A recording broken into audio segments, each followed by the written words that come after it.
Vlog-vlogan with Liam and Talia, try number 6. Medyo special sa akin itong vlog na ito dahil officially first day ni Liam sa school. But there's a plot twist agad. Since late enrollee si Liam, ang first day niya agad was a field trip.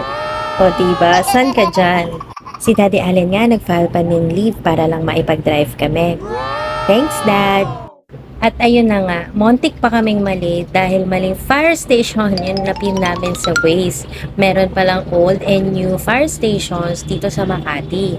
Thankfully, di naman kami na late dahil kabisado ni Daddy Allen yung pasikot-sikot sa lugar.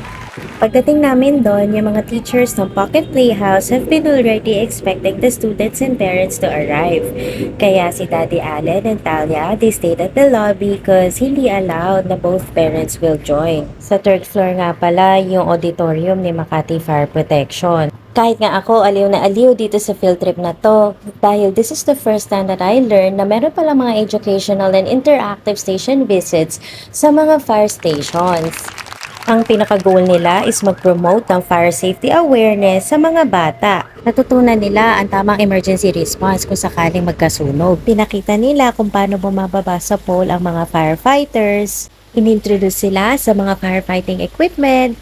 At higit sa lahat, nakasakay yung mga bata sa fire truck. Wow! At sa tingin ko, si Liam nag-enjoy naman siya. It's just that there are so many unfamiliar people and kids. Nung makababa nga kami at makasama niya ang daddy niya, nagkaroon na siya ng lakas ng loob to play and mingle with other students and the teachers. Kaya para sa akin, napakahalaga na merong father figure ang mga anak natin dahil ibang klaseng encouragement ang nakukuha nila from their dads.